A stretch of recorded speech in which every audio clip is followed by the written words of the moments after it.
We love you. This is take 2 of Dr. Phil on the 11th of March as he talks to the Rusek family. Frank, Sandy, and Frankie. Sandy did most of the talking, and it seems like she and her son are having the most difficult time with their dealing with this case and what has happened to their family. But her husband is hurting just as bad inside, but he seems to be able to look like he's coping a little better. But she said, if I knew now what I didn't know then, she's discussing the part with the death penalty. Now the DA went down there and spoke to them about the death penalty, possible death penalty. We don't know if they would actually have gone for it, because it has to go to the judge, or it's not just their ruling on it. It's that the state of Colorado is trying to get rid of the death penalty. Now, they probably don't want to take on any new cases that deals with death penalty, as they're trying to get rid of it, no matter how heinous the crime is, because otherwise they wouldn't take it away. They wouldn't try to take it away. Many states don't have the death penalty and have just as much crime and just as much sadness as this case has. But life in prison is not a good life for many. You make it or you don't, and they're gonna get their punishment either way. He is a very young guy. He's a very young man. He has a long way to go, and he has to sit and think about that every single day. Whether he thinks about it or not, he's not going to have a life. His life's over.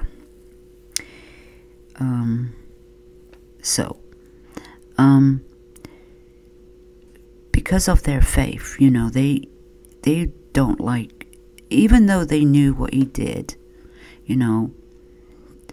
but they didn't have his confession. So they believed, like we all did. We had to believe. Well, we knew, not like had to believe. We knew what he did. And we didn't believe, really, everything he said. But there was doubt there. There was doubt because there was no confession. It was the quickest case I've ever heard of somebody confessing to something. Many people, they know damn well they're guilty and still went to trial. But we felt like he was hiding something, and this is why he made his plea. Maybe because he didn't want somebody else involved with it. We don't really know 100% why he did the plea deal like he did. And of course, he lies so much, and he's not a very good liar. And then he's quick to talk like we're chummy, good pals or something. A strange man. Really, like he said, he's not very good at really talking to people, is it? And even if you haven't been in trouble or anything, you should know when to keep your mouth shut and when to open it and when to ask for a lawyer. But that dumb idiot, he just wanted to fool people and tell his side of the story when he's been tricked into it. But anyway,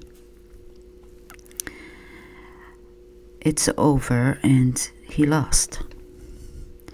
But to come out and tell this version of it was a lot more sickening and disgusting than what we first heard. And that's exactly what the Rzucek family said. They had just started to get over the way it happened in the first place, and they were thinking it was they died in their sleep. Not died, but were killed, like, in their sleep, and they didn't really know what happened. It was over before they could react, and they hadn't seen nothing, and they hadn't gone through all this as we know today. She said she would have gone for the death penalty. Now, she changed her mind, but she was the only one that didn't want the death penalty.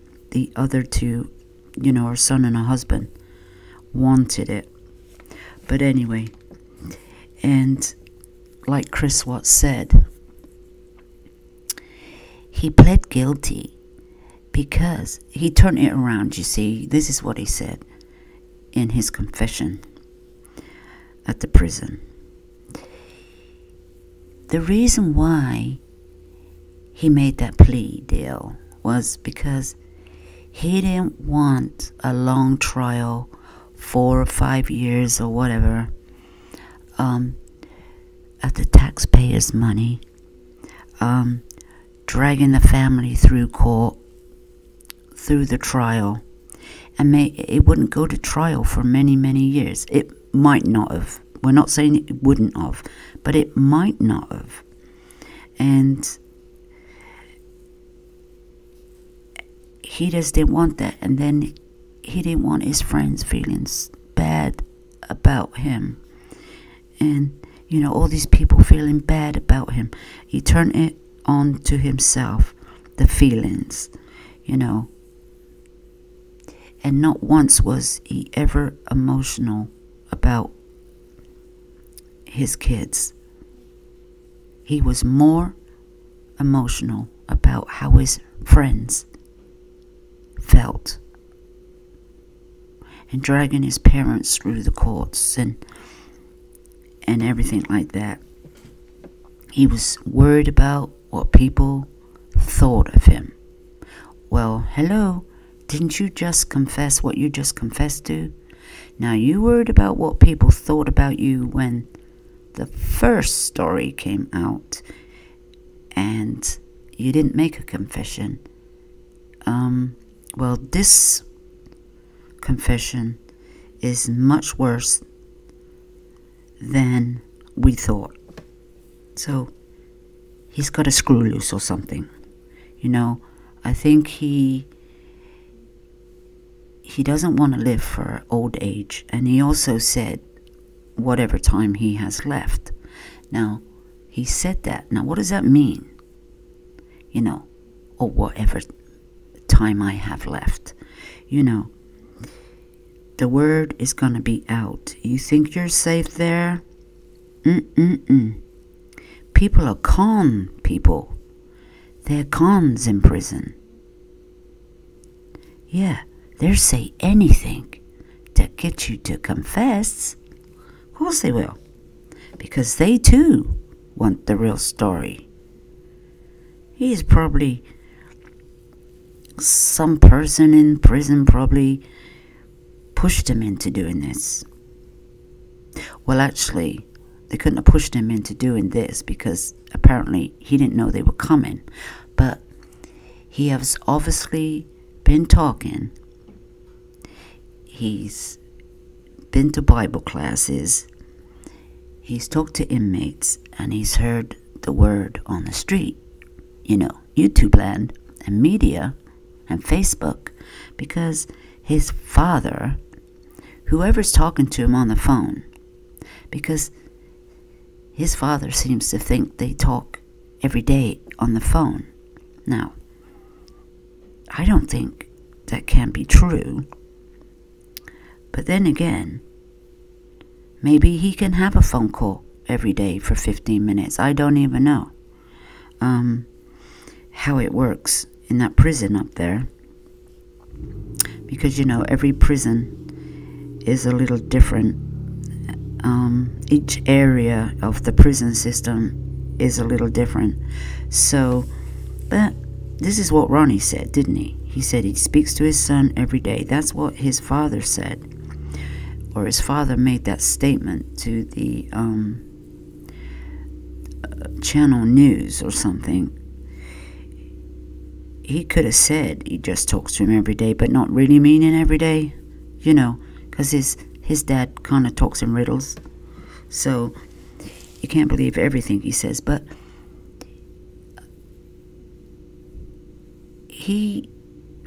this man wants to be popular. Oh yeah. Well, now he's done all this. Now he wants to be the worst man in the world, the most hated man in the world, the most disgusting man in the world. Yeah. He wants that name and he wants that fame. He wants to be a household name. He's going to be famous. Well, he's famous now, but famous for the wrong thing. So, Frankie also says he hopes this puts closure and hopes it shuts people up. Because there are groups out there that are not supporting them. He's had lots of hate mail, threats, photos sent to him with you know what he said, disgusting things, and he hasn't done nothing. He's just the brother. So he hopes they all be quiet now, because his sister has had her name cleared. And these girls suffered more than we thought, especially Bella.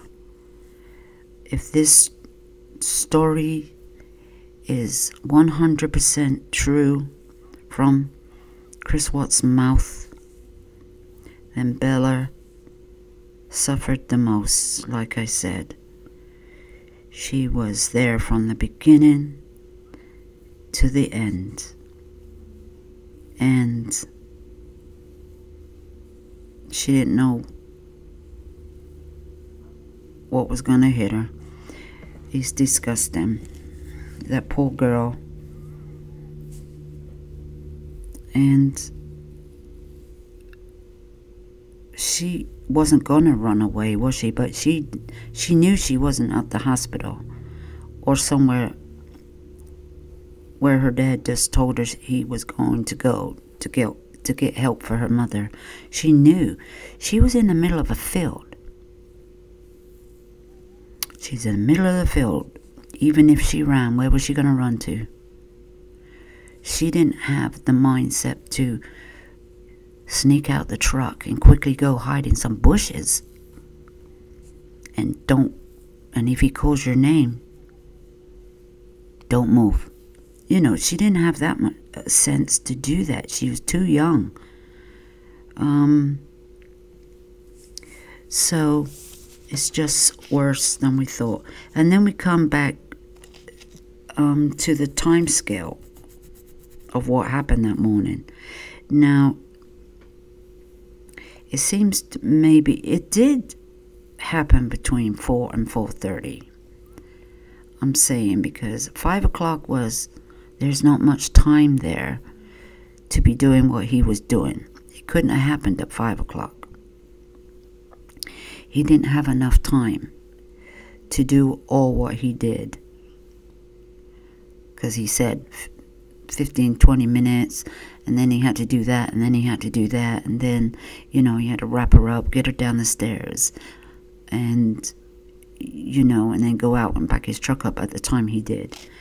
So we'll say 4 to 4:30 a.m. That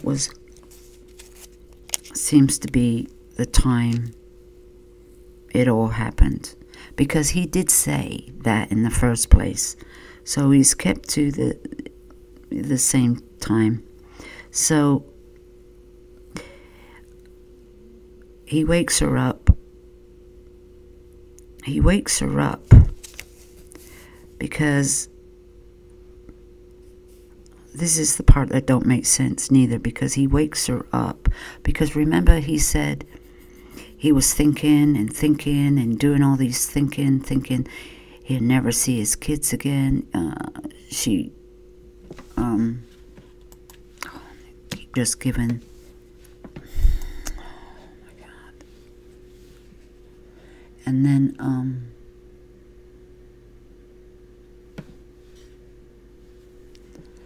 kind of lost my thought then, because, you know, my screen keeps going off and on. There, I'm back. See, I drifted off away there for a minute. But they are talking about, you know, what he said, and we've heard the audio and the scan scripts are. Oh, I gotta talk. He's thinking he'll come home and they'll all be gone. He'll come home and the doors will be locked, and he won't be able to get in. She'll lock him out. Yeah, she'll lock him out the house. Huh. This man's crazy. If that's all he had to worry about, then fair enough. He was leaving anyway. Didn't he tell her he was leaving anyway? Now he's scared he'd be locked out the house and won't see the kids again? Well, apparently he said he woke Shanann up, and this is when she said, "You'll never see the kids again." So I don't really know what he was thinking about, what he's saying. So anyway, these are the kind of thoughts that was going through his head. And of course, as you know, she has said that before. She said that, you know, this and that. But like Sandy said,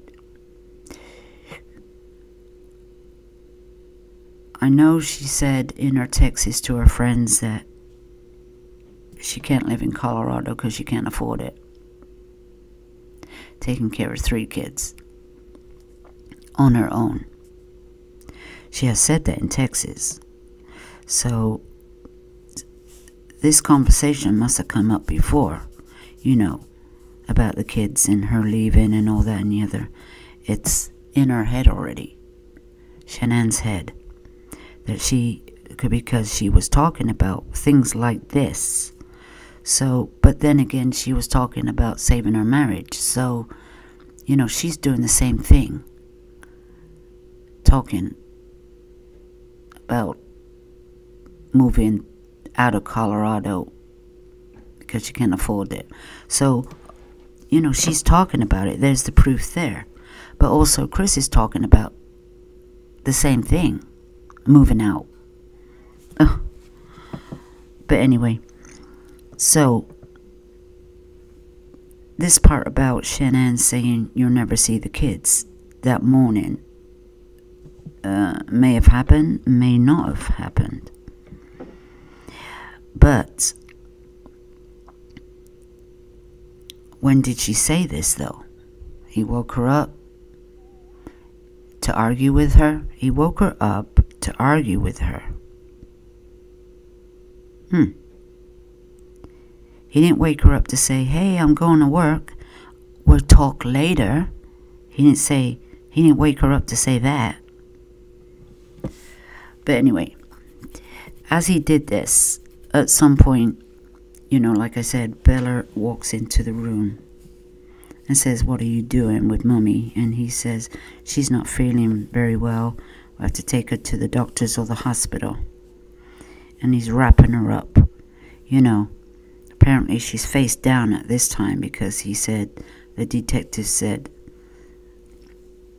was she which way was she facing? How was she laying in bed? He said she was facing down.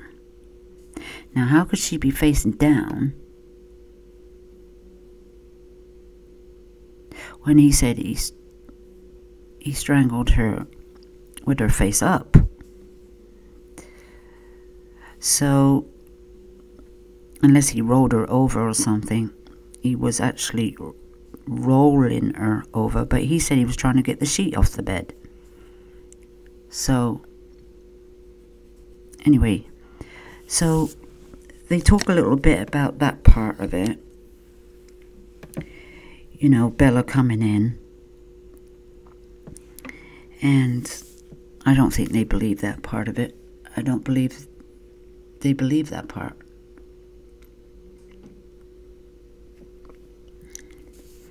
And then they go on about, what I do think is, in the first place, like they were thinking, that maybe Shanann was sleeping and kind of woke up, and saw something on the baby monitor. And he was in the act. It was her trying to save her kids, and he was doing that to them, or to Cece, to one of them, to Cece. And this is why she was so upset, and her mascara was crying, and maybe she was trying to save her child. She was trying to save the child. That could have happened. Because we're not sure if he took 2 kids out into the truck alive, or 1. Now, the part of, there was hair, lots of hair found in the bed of the truck. Not the bed of the truck at the back, but the back of the truck, the car seat, on the floor. There was lots of hair apparently found when the truck was seized, and that was evidence that Shanann had been in that truck. But Chris Watts says he covered her with a plastic bag, covered her head and covered her feet, and plus she was wrapped in a sheet, right? She's wrapped in a sheet, and she's also wrapped in some plastic bag. So how did all that hair get on the floor of his truck? Little things like that. Don't know how the hair got there. And it's her hair. I guess it was her hair. I'm not sure. I don't know whose hair it was.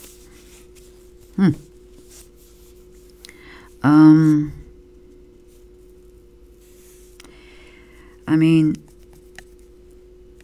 the reason why we don't see too much on that video, we only see little bits, is because of that motion detector. And it's like taking different parts of a video, it's some parts are missing. I just wish she had some video that just videoed, all night long. But it didn't.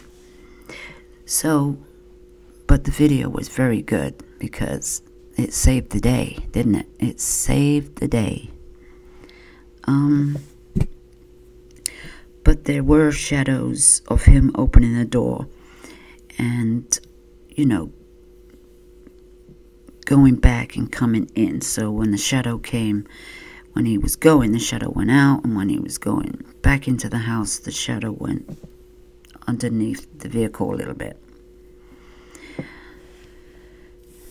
Yeah, the shadows were always there. But nobody actually see them, really. I mean, nobody really see the actual bodies. But we know what he was doing, so that's why we know they were bodies. Because we know what he did. So it was just put 2 and 2 together.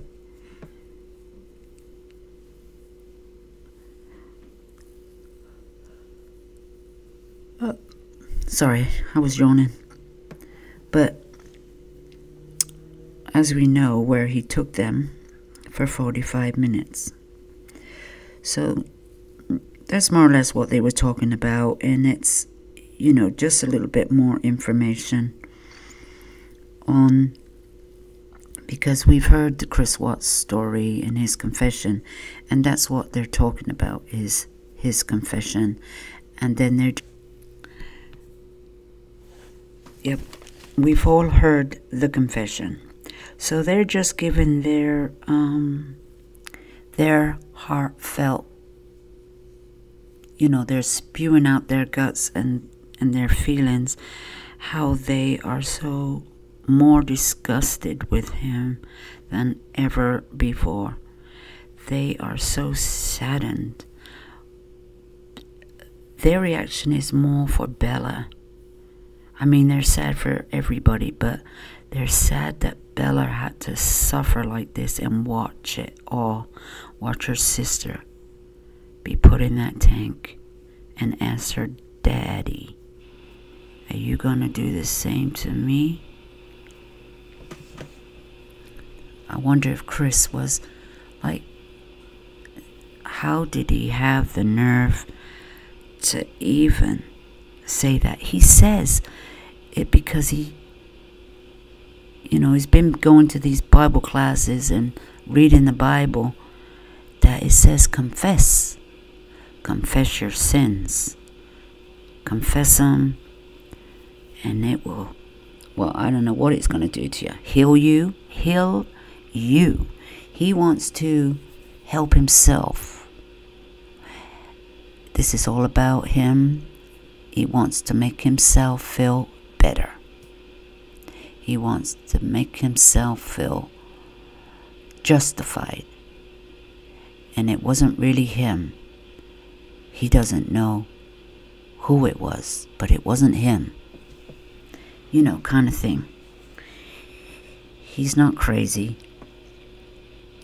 He's saying he can't believe that he would do such a thing. And he wants forgiveness for it. And so it's all about him. And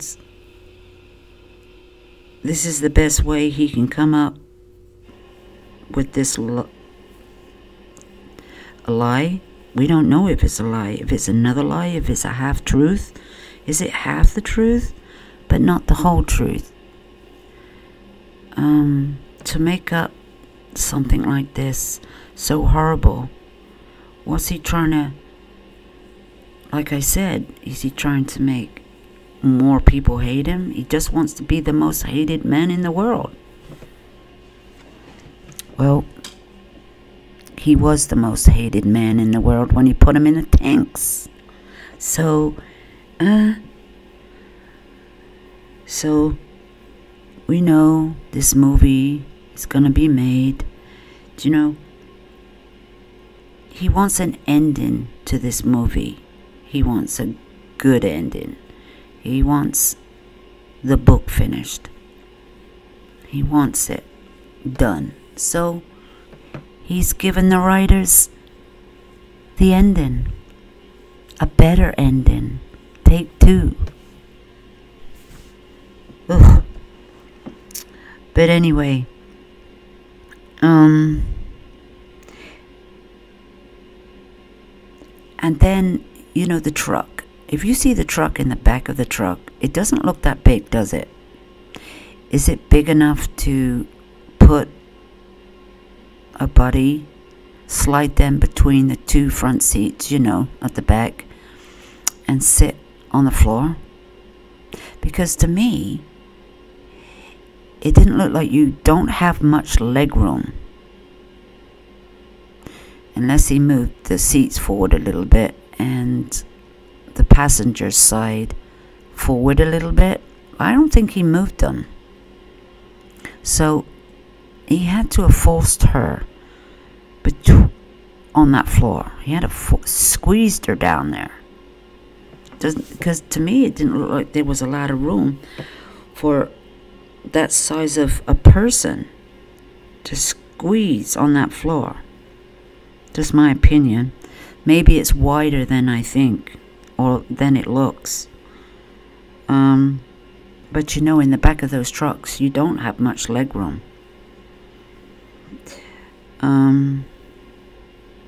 So that's what I was thinking. Because he did say he put her on the floor and put the you know, the kids on the seats, and their little feet were kind of on her, you know, dangling on her. So that's the way he said he put them. He never said if he put seat belts on them or nothing like that.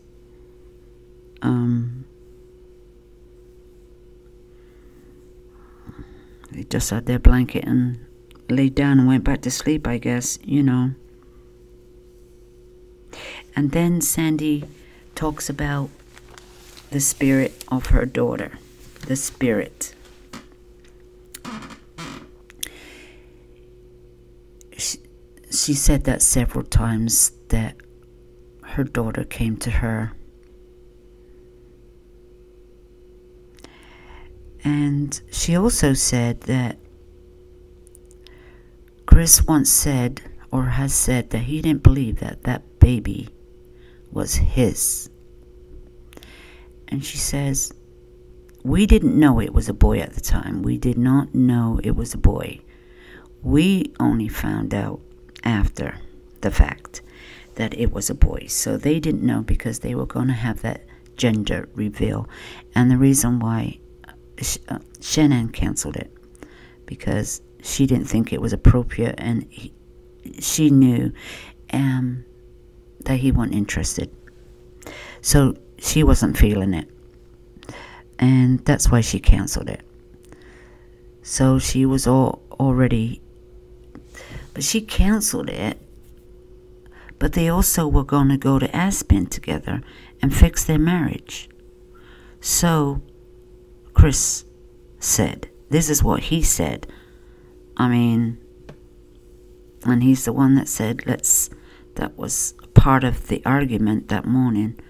Let's cancel the Aspen trip. Let's go to Brighton. Let's do whatever. That was what he was saying. So, so she cancels that, but was going to go to Aspen. But of course, we know he canceled that. But Sandy said that the DNA proved the baby was Chris. The DNA proved it. And this is why the fetus, the unborn baby, was sent where it was, because they wanted a DNA test, and that's why they gave it to him to, like, perform that DNA test done. And that's how that happened. And then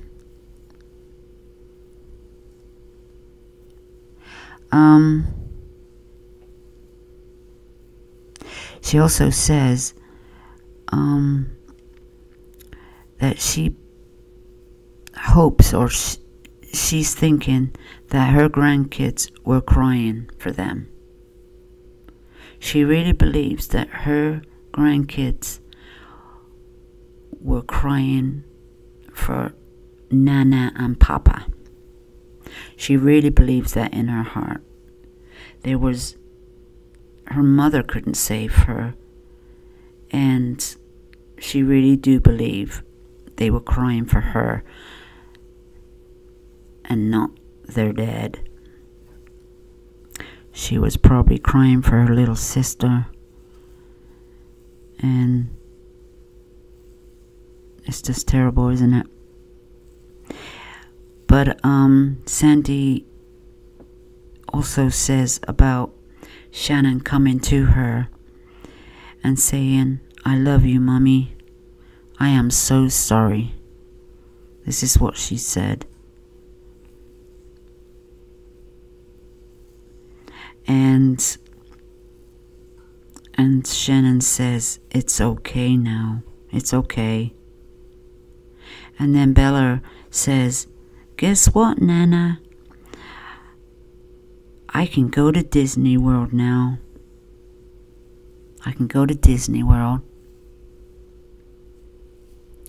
Yeah, that's what she said.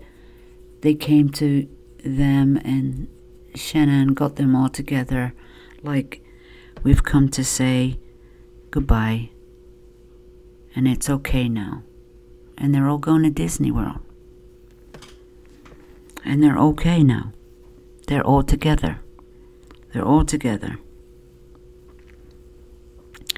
But she didn't say anything about the baby boy, Nico. She didn't say he's with them and that he came to visit. But they're all off to Disney World now, and they're all okay. And Shannon, when she says, she's sorry. She's sorry that she's seeing her mother in so much pain and can't do nothing about it. And she also talks about when he killed the girls, as Chris Watts states how he did it, and then takes them one at a time. And she said, I said this too. I said he killed them, and then he put her right in the tank after. Not very long. Well, how long it took him, to get them nuts and bolts off that thing, whatever he had to do, and put them in there and then close the lid again and turn them nuts and bolts tight. Their bodies weren't even cold. Now, he said they were dead, but did he check for a pulse? Did he make sure that they were dead?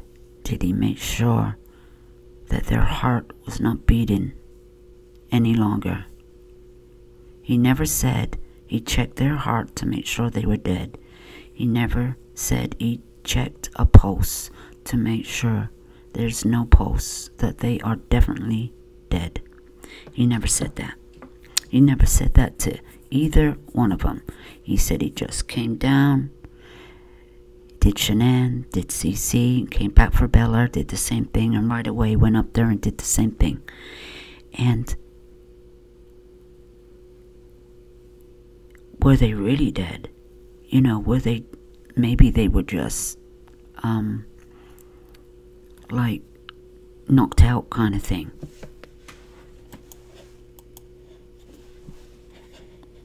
And, you know what I mean? He never said he checked their heart and pulse to make sure they were dead.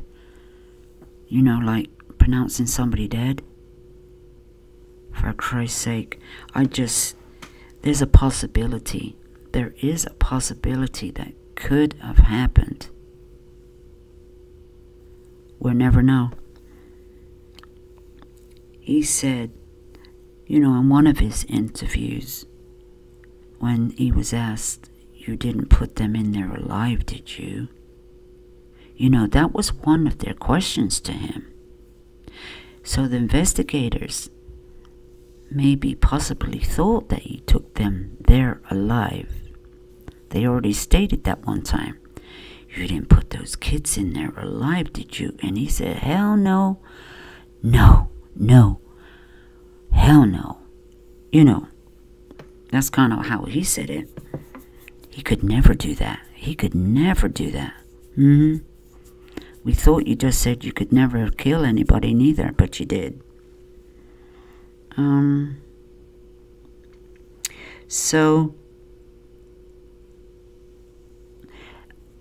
another thing, they were saying they wanted to cremate them. They wanted very much to cremate all of them, but they couldn't. They couldn't even have open casket. They couldn't even kiss them goodbye because they were toxic. The coffins had to have a special seal in them because they were toxic. Like bad for your health.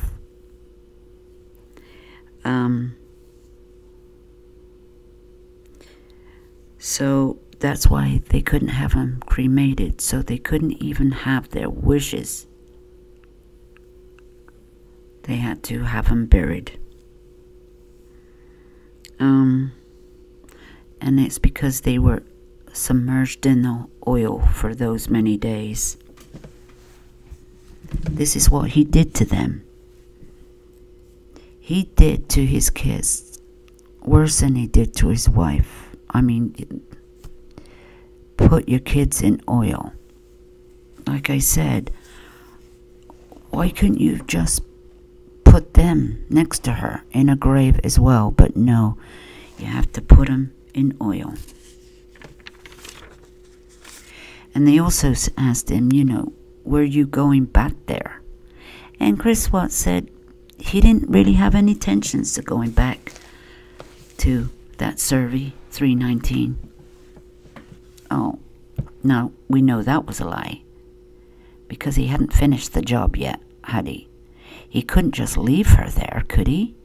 He couldn't just leave her there. He didn't even cover her up, dig a big enough grave for her, a hole in a ditch.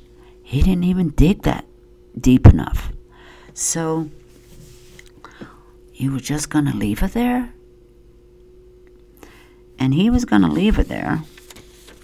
Now, he must have felt that nobody would ever find her there because nobody goes there very much.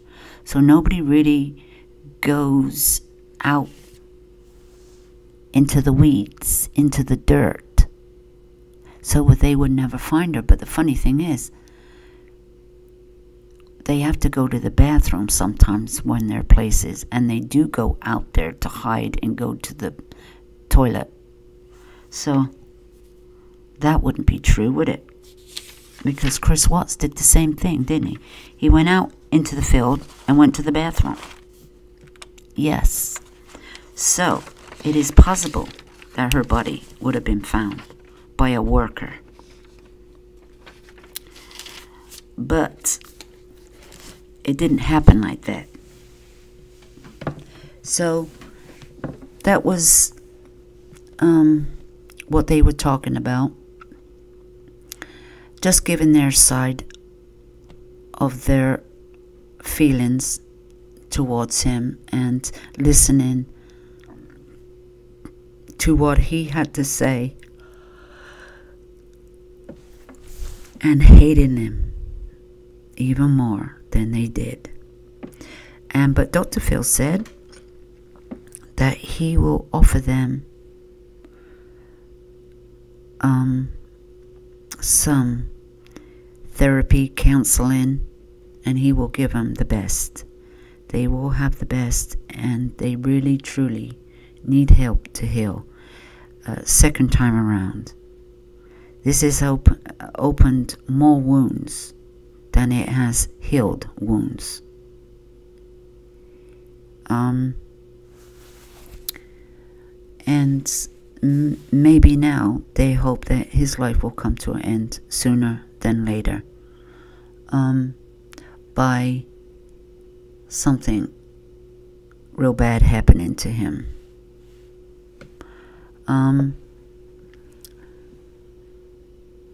But believe me, they'll be watching him a little closely, see how well he gets on with people. Maybe what's he talking about, maybe what they're talking about him. But you know, prisoners won't let guards hear what they're saying, you know that. But no doubt they'll be keeping an extra eye on him, because this might have been his last will. Do you know what I mean? He don't really want to live to 70 years old or 80 years old, does he? Let's hope he lives a long life, you know. I'd rather him live a long, miserable life, get old and crippled. You know, kind of thing. Get old and crippled. Get old and crippled.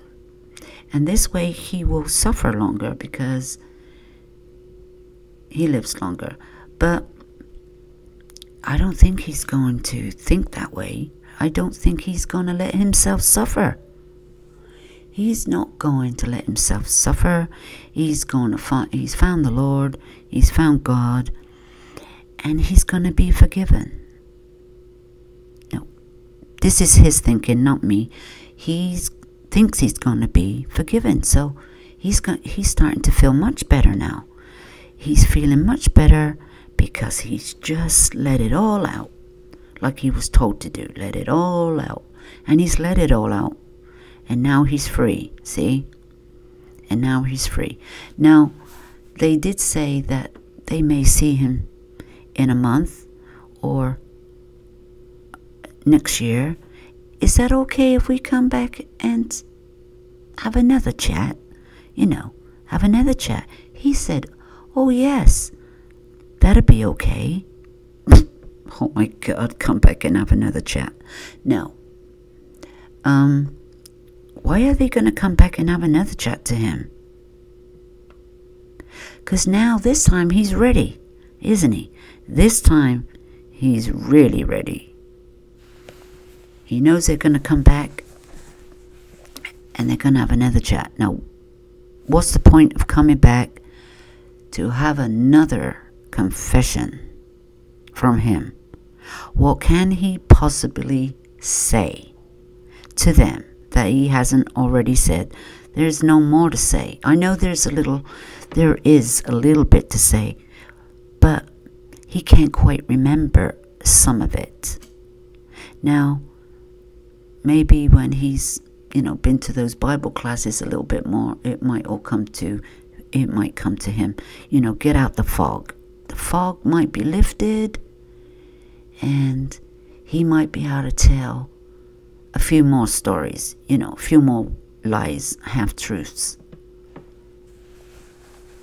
And I don't know what they want from him. The only thing I can think they want from him is he's going to be a guinea pig.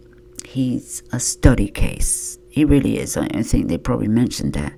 They've already lied to him, saying that his photo won't go to the media. None of this is going out to the media. And right away they put it out there. And so he already knows that. Now he already knows that they were lying. Whether he didn't believe him anyway. But now he knows they were lying. Because, his father's going to tell him. His father's going to tell him, hey, they released that audio you made, and they released that photo of you. And people were talking about his uniform. He's in green with a khaki t-shirt underneath. In some prisons, you wear, there's different colors you have to wear to different status you're in prison, and they wear, and different states wear different colors also. But they do say that you can wear your own t-shirt. You can wear your own t-shirt.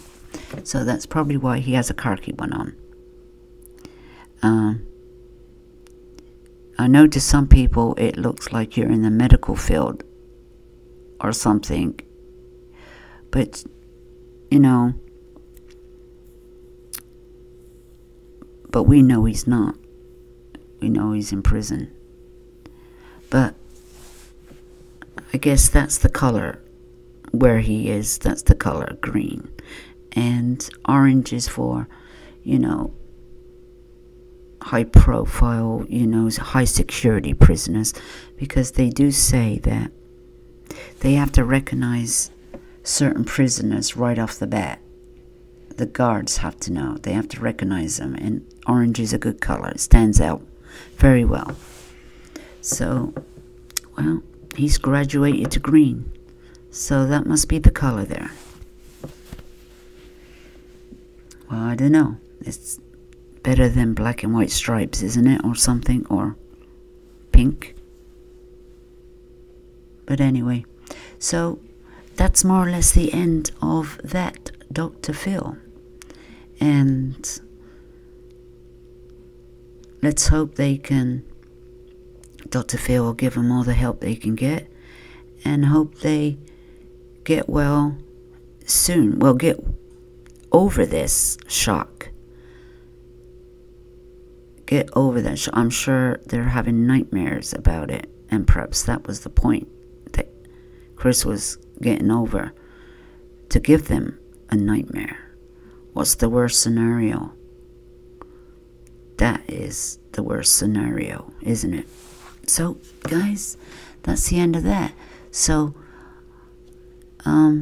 we're trying to say goodbye to this Chris Watts and the case over. But when is it going to be over? Now the investigators have just given a lot of people hope that there's more information to come in the future. Huh? Who's trying to kill this case? They're trying to keep it alive. They are really trying to keep this blinking stuff alive. And that's how that one goes. So, guys, let's have a discussion on this part of the Dr. Phil and your opinions. And thank you for stopping by.